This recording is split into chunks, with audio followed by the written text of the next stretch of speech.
vocês fizeram não está ainda de acordo com aquilo que o meu Deus exige. Amém? Agora eu quero ler o versículo que o Senhor me levou, livro de Apocalipse mesmo.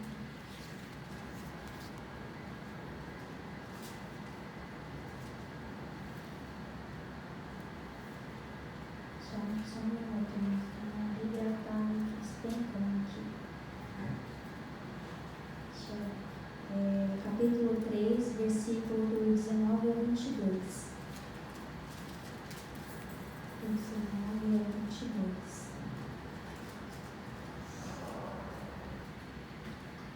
Diz assim: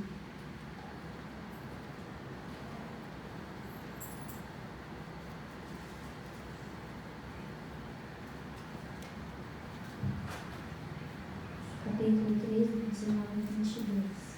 Eu repreendo e castigo a todos quantos amo. Sê, pois, zeloso e arrepende-te.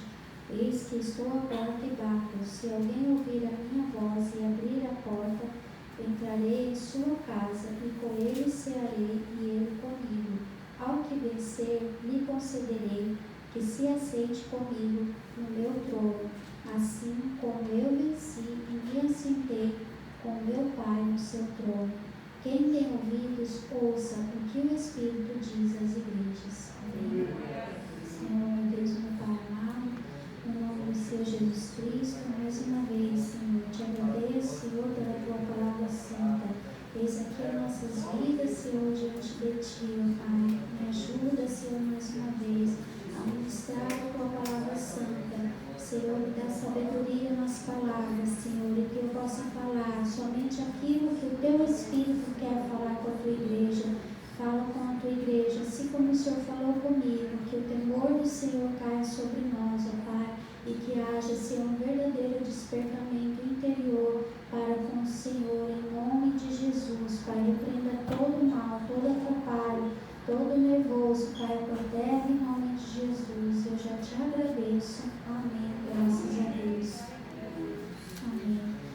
O Senhor me levou a esse versículo do Apocalipse 3, 19 a 22, onde, na verdade, o Senhor Jesus, ele diz que ele repreende e castiga a todos quanto ele ama. A sua palavra de repreensão é porque ele nos ama, ele quer ver a nossa alma salva, e ele deixa aqui ele mesmo como exemplo. Ao que vencer, lhe concederei que se assente comigo no meu trono, assim como eu venci e me assentei com meu Pai no seu trono. Ele se coloca como exemplo de que ele conseguiu vencer todas as coisas enquanto ele estava no mundo, e foi até o fim por nossas vidas. E nós também, se perseverarmos, venceremos e nos assentaremos com ele, porque a condição dessa igreja, o Senhor Jesus, ele estava do lado de fora da igreja, O Senhor Jesus estava à porta batendo, estava de fora tanto da igreja como dos seus corações, E o Senhor nos chama, para se voltar a Ele, se arrepender, para nós sermos zelosos. Ele fala, ser, pois, zeloso e arrepende-te, amém?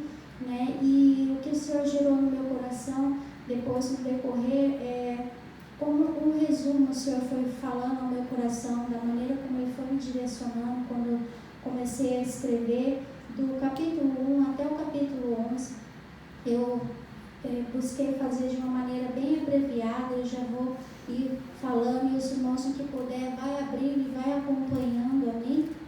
Em nome de Jesus. No capítulo 1, até o Senhor já confirmou, através da vida do presbítero Daniel, pregou no domingo, quando iniciou a sua mensagem, capítulo 1, o Senhor muito usou a vida dele, E o capítulo 1, o Senhor já começa o capítulo nos alertando a guardar tudo que seria relatado no livro do Apocalipse, do juízo de Deus que virá sobre a terra, E no domingo foi enfatizado que ele é o alfa e o ômega, o princípio e o fim, Ele é o início e o fim de todas as coisas, ele é o único caminho, quer as pessoas aceitem, quer as pessoas não aceitem.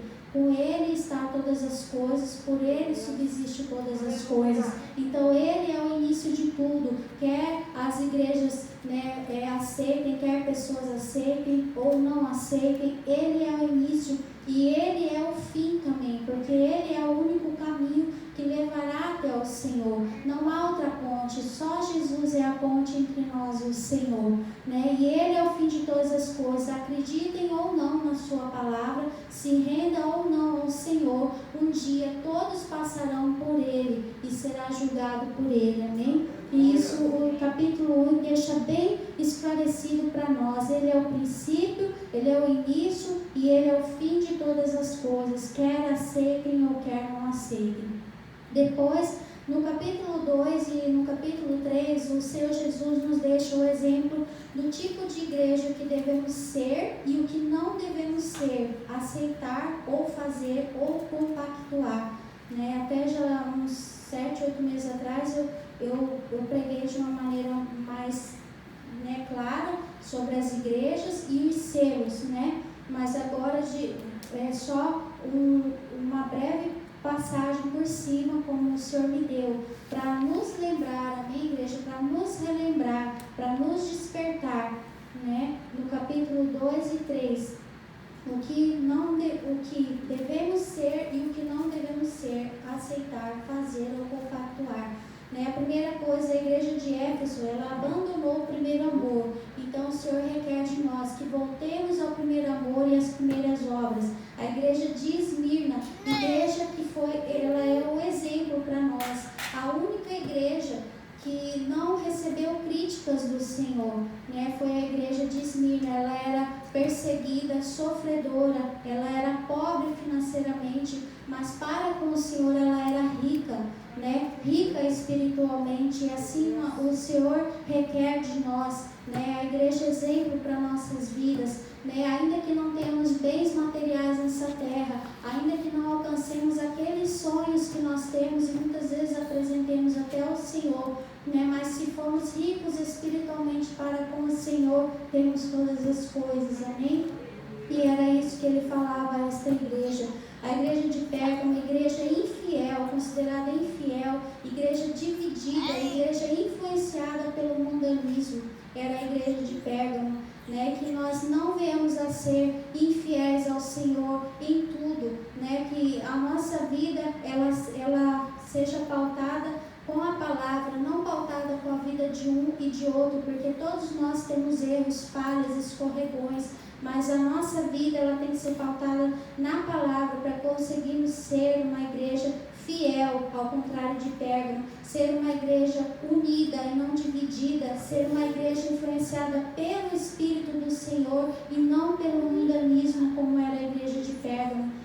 Tiátira ou Tiatira, né, acho que fala assim, foi considerada de boas obras, mas tolerava o espírito de Jezabel, que representa imoralidade, idolatria, abuso de poder, egoísmo, manipulação, né? E perseguia os santos. Isso era tudo que Jezabel fazia. E a igreja de Tiatira, ela tolerava esse espírito no seio da igreja, né? E que nós venhamos a nos despertar para nós não aceitarmos esses tipos de coisa no meio, no seio da igreja, nem nós mesmos, principalmente cada um de nós vigiar para nós não sermos, né? E deixarmos abrir essa brecha para esse espírito agir, trazendo egoísmo, idolatria. Idolatria não é só de ídolos, idolatria é tudo aquilo que a gente coloca no lugar de Deus, tudo aquilo que a gente prioriza e não é o Senhor.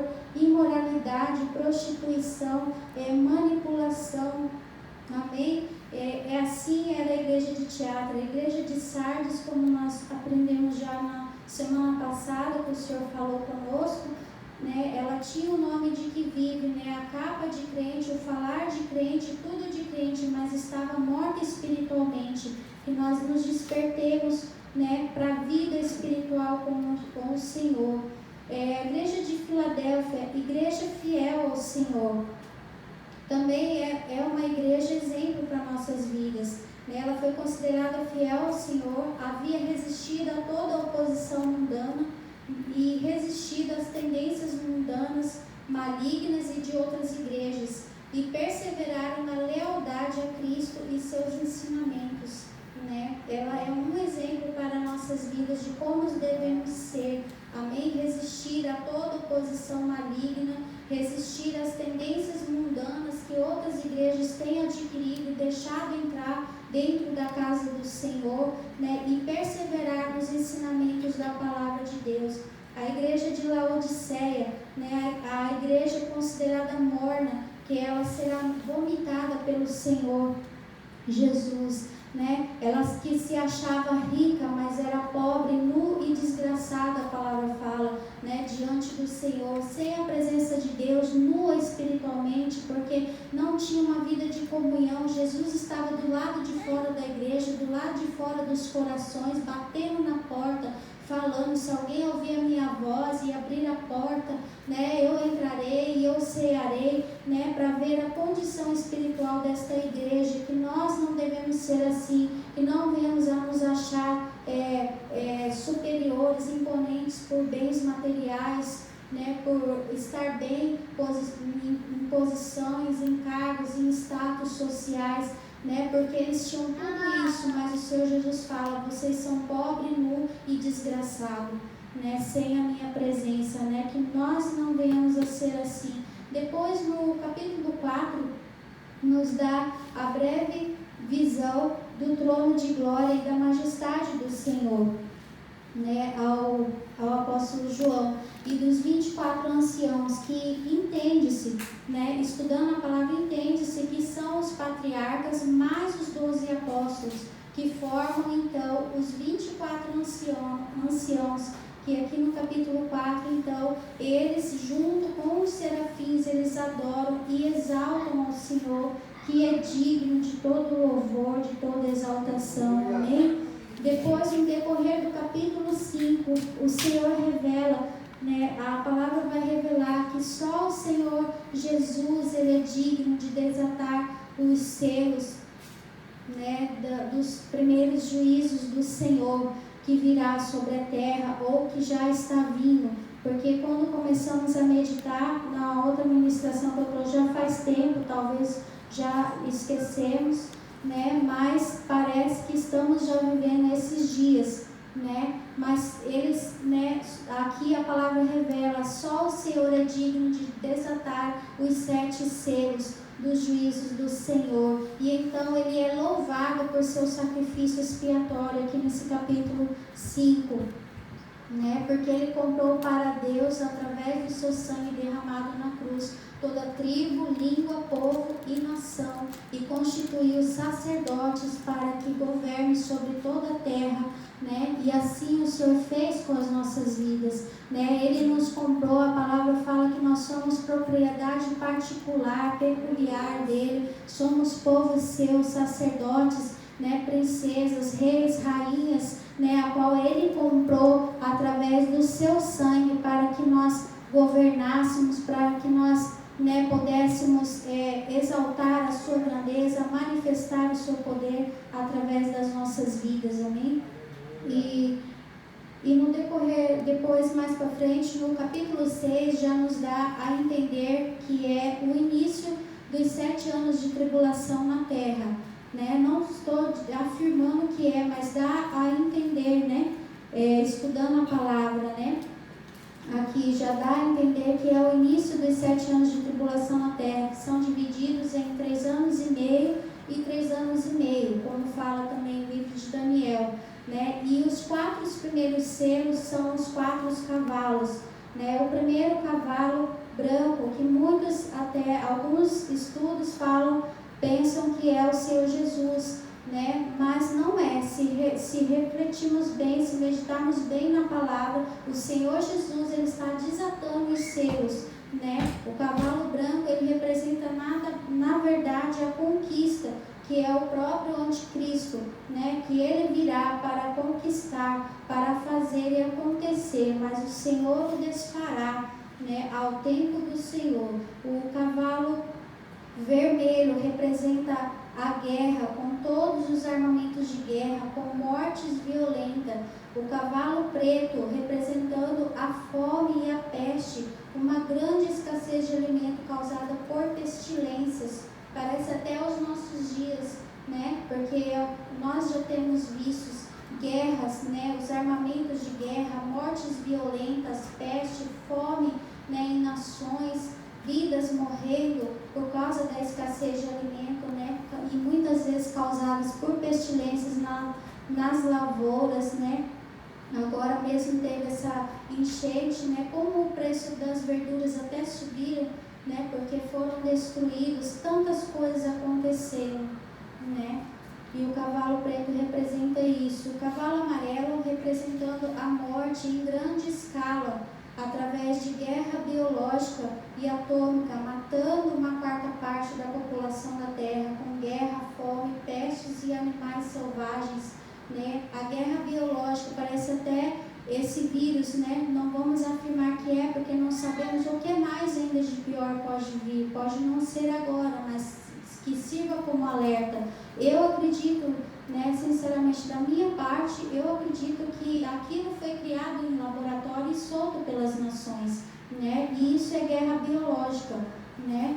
E atômica, e matando a quarta parte da população. Quantas vidas desceram a cova esse ano? Quantas ainda têm descido, né? Então, dá a entender que já estamos vivendo o início, né? Mas só o Senhor o sabe. O que nos cabe é a gente se despertar, se fortalecer no Senhor, fazer a nossa parte com Deus, para que ao soar da trombeta nós sejamos livrados das coisas piores que ainda os capítulos mais à frente vão falar. Em nome de Jesus, amém? Depois, o quinto selo revela os mártires por Jesus Cristo, né?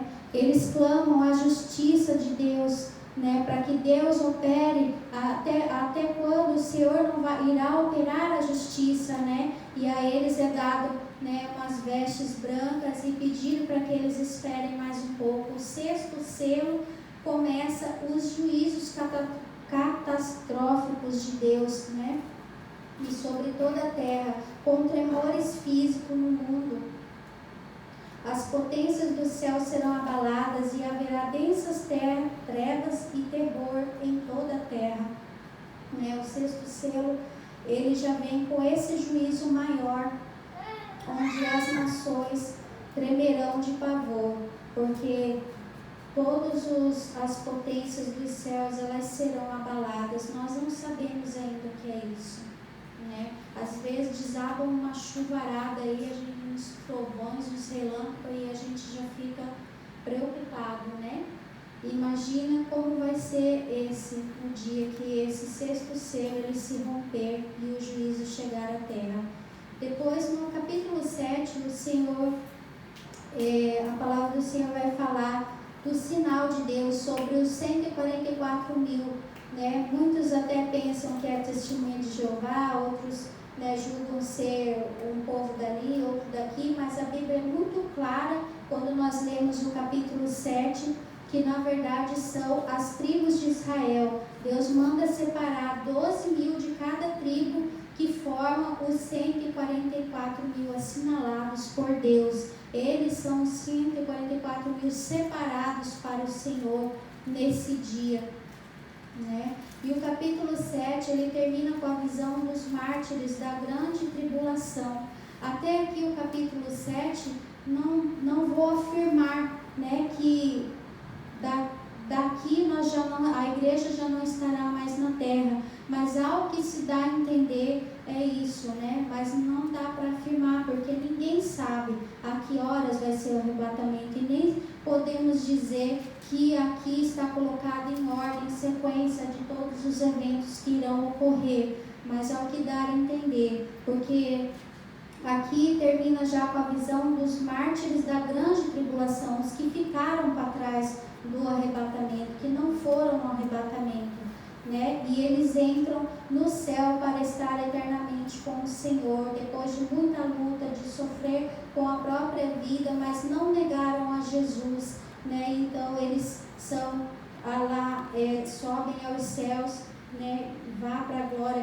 Eles vão para a glória com o Senhor, né? E no capítulo 8, então, cumpre-se o 7º selo do juízo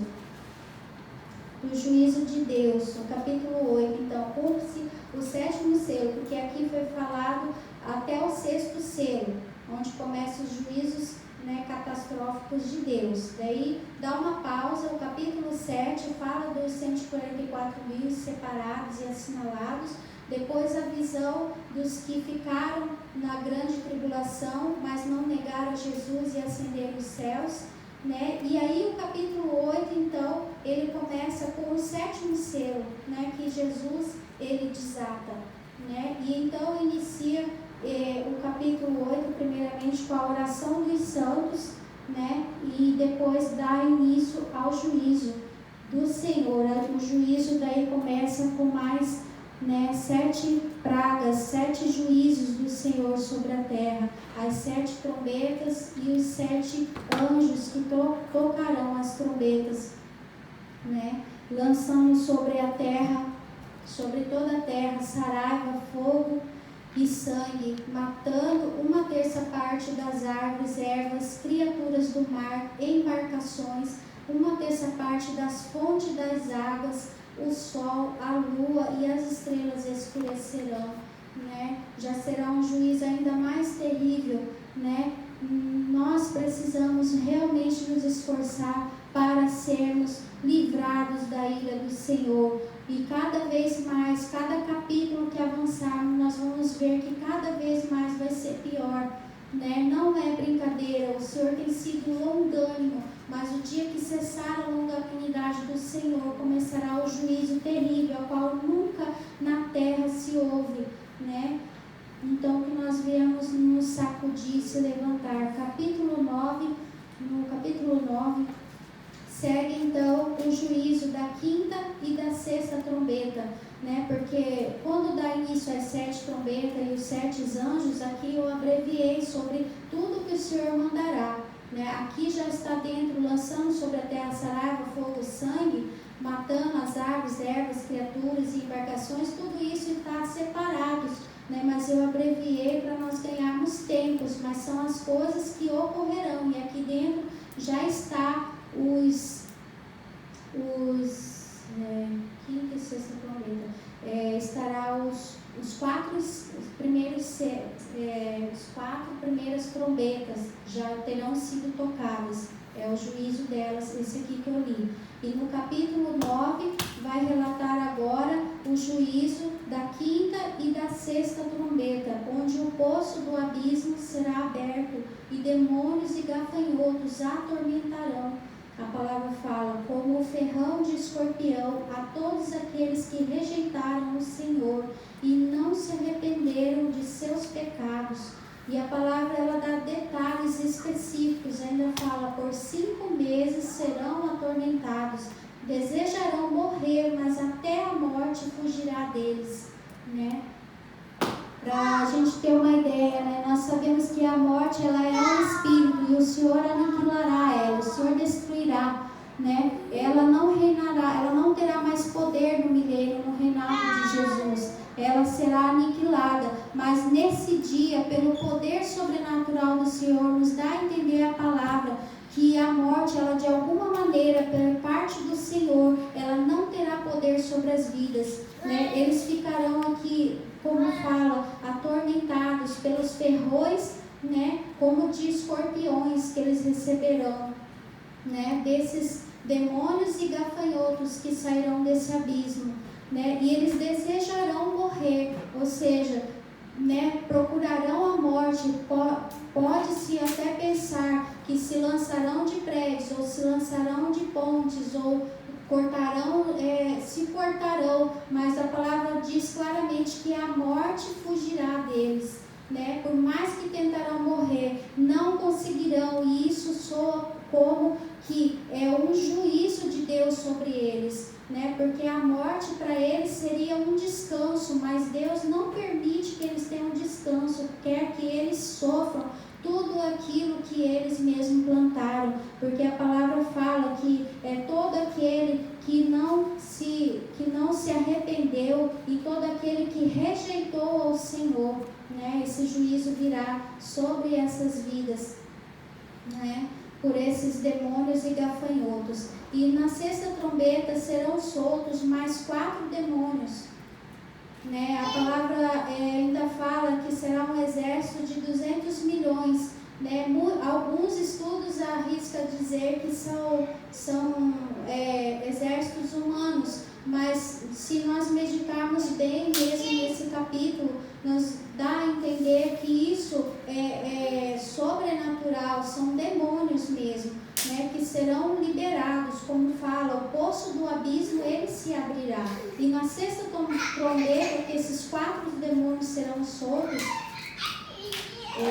4 demônios que estão preparados, a palavra fala, para a hora e dia e mês e ano, para matarem a terça parte dos homens com fogo, fumaça e enxofre que sai das suas bocas, né? Não será algo normal, é algo sobrenatural. Os seus corpos, as suas cabeças não são compostas como de uma cavalaria normal, de um exército de cavalaria, né? Então, dá-se a entender claramente que será um inferno na terra. Os demônios terão todo o poder e autoridade para agirem nesse tempo, mas Deus permitiu para tratar aqueles que rejeitaram ao Senhor, aqueles que ficaram para trás, aqueles que não se esforçaram para fazer o que é certo, para se buscar mais o Senhor. Amém? Depois no capítulo 10 vai falar mais um juízo do Senhor sobre a terra. Mas João, aqui no decorrer do capítulo 10, ele é proibido de escrever, né? Diante dele é revelado, e quando ele vai para escrever, o anjo fala, né, que não era para ele escrever nada, porque é o segredo de Deus que há de ser revelado, né, no dia em que a sétima trombeta tocar e os reinos da terra serão do Senhor Jesus. Mais para frente eu vou falar, né? A sétima trombeta, quando ela tocar, que o sétimo anjo tocar a sétima trombeta, os reinos da terra serão do Senhor Jesus Cristo, e então se revelará o segredo do Senhor, a qual fala o capítulo 10, né? E o livro da qual João, né, da qual João tem que comer, que a palavra fala, é para nós como um alerta do Senhor, né? Porque a palavra, quando nós ouvimos, para nós ela é vida, ela é doce, ela é alegria, né? Ela é cheia de esperança, né? Mas se permanecermos na prática do pecado, ela se tornará amarga nas nossas vidas, ela se tornará juízo para nós. Por isso o Senhor fala, né, come, né, e fala que é doce como mel, mas quando chega ao estômago se torna amargoso, né, porque para aquele que está em santidade, se santificando, será, né, de alegria, será de salvação, mas para aquele que permanece no pecado da iniquidade, o pecado conhecido ou qualquer outra prática de pecado, para esse será amargoso, porque será juízo do Senhor, né? É isso que o Senhor quer falar conosco nessa passagem do capítulo 10. É doce aos nossos ouvidos e vida, mas ao mesmo tempo é juízo para todo aquele que permanecer na prática do pecado e da iniquidade. Depois, no capítulo 11, né, o último capítulo aqui da qual eu fiz a meditação, vai começar a falar da condição espiritual do povo judeu, né? E os estudos apontam, né, que por eles estarem em Jerusalém, né, por eles estarem em Jerusalém, adorando onde o Senhor foi crucificado, o templo, na verdade, ali naquele templo, pode ser um novo templo, onde o próprio anticristo estará se assentando e profanando, porque estudando o livro de Apocalipse, entende-se que um novo templo se erguerá, o terceiro templo, né, e os estudos apontam que ele deve ser ali na cidade de Jerusalém, como, né, a palavra aqui fala. Só que lá na cidade de Jerusalém está a mesquita, né, que dos muçulmanos. né? Por isso há até hoje essa briga, né? Porque na verdade ali era o templo do Senhor. E na verdade o templo, né, quando ele for erguido, se dá a entender que quando ele erguer, a palavra fala que lá é onde o anticristo se assentará, ele profanará, ele dirá ser Deus, ele blasfemará contra o Senhor e contra, né, tudo que diz respeito ao Senhor, né? Aqui fala: por estarem em Jerusalém, adorando, onde o Senhor foi crucificado, o templo pode ser um novo templo, onde o próprio anticristo estará se assentando e profanando. E aí, então, no decorrer aqui do capítulo 11, entra então as duas testemunhas, né, como nós já estudamos um pouco numa quinta-feira de estudo, né? Deus levanta as suas duas testemunhas que profetizarão a respeito do futuro, e eles pregarão o Evangelho com poder, com autoridade da parte do Senhor, né? E terão um grande poder sobrenatural para combater e neutralizar os sinais e as maravilhas dos profetas da besta que se levantarão nesse tempo, porque o diabo ele é invejoso, ele quer copiar tudo que Deus faz. Deus tem os seus profetas, Deus tem os seus intercessores, né? Deus tem aqueles a quem Ele usa para revelar, né, o que virá, e o diabo ele quer copiar e levanta os seus profetas, né? Profetas direcionados do diabo, profetas da besta, mas eles serão envergonhados nesse tempo pelas duas testemunhas que o Senhor levantará com poder e autoridade para combater todo o engano deles, pregando contra toda a maldade. Serão 1260 dias, a palavra fala. Eles terão poder como de Moisés e Elias.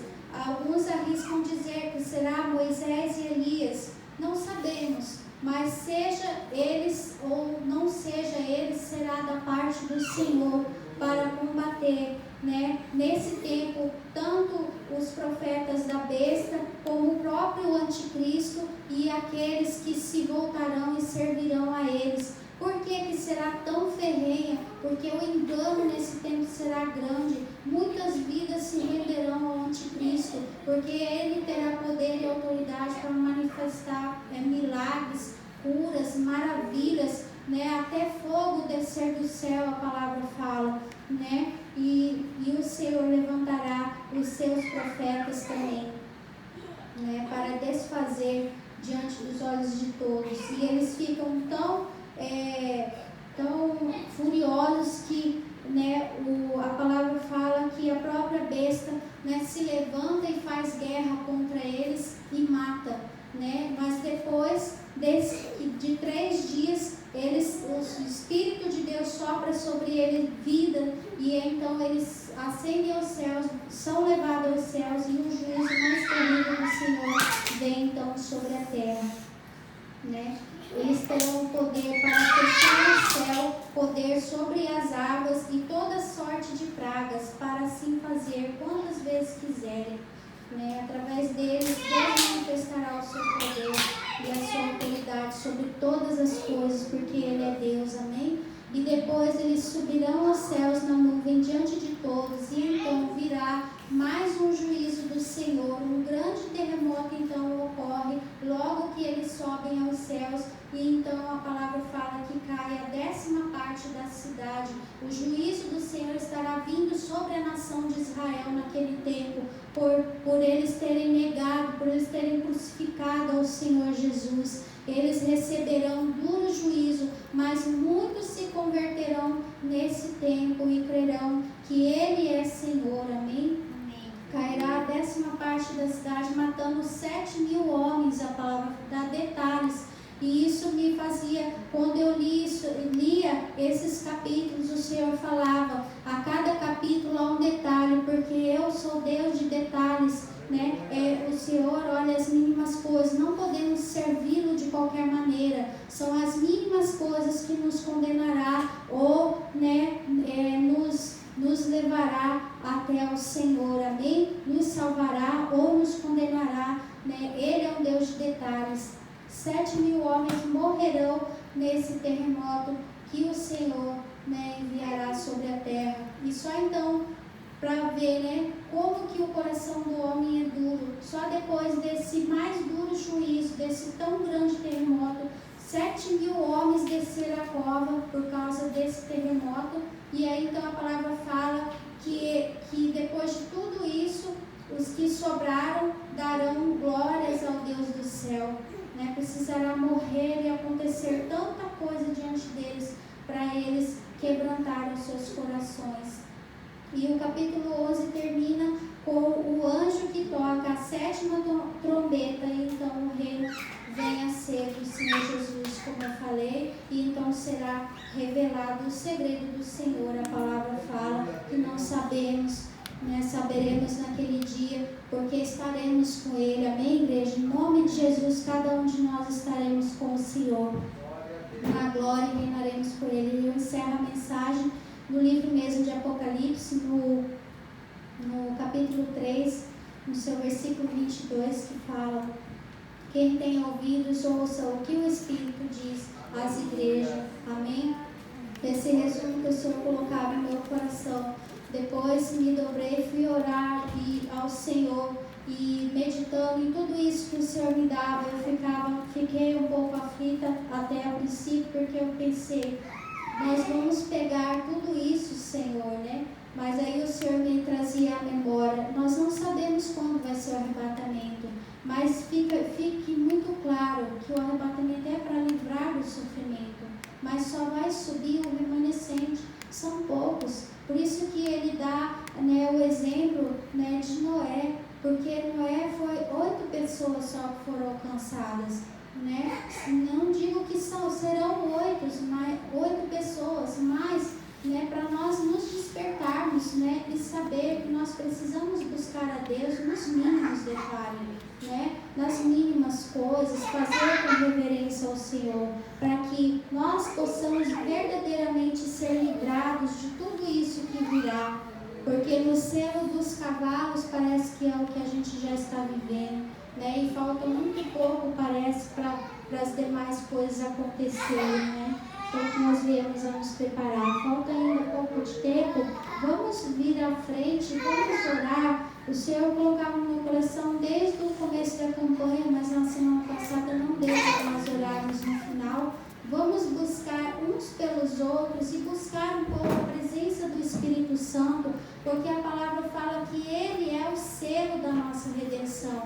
Se o Senhor, ao olhar para nós no soar da trombeta, não estivermos selados com a presença do Espírito de Deus, não subiremos com o Senhor, né? Então que nós venhamos a nos encher, a nos embriagar da presença do seu Espírito, amém? Ele nos alerta, nos adverte, porque Ele nos ama. Não é para entristecer ninguém, mas é para que nenhum de nós se perca aqui, amém? Em nome de Jesus, eu agradeço a oportunidade.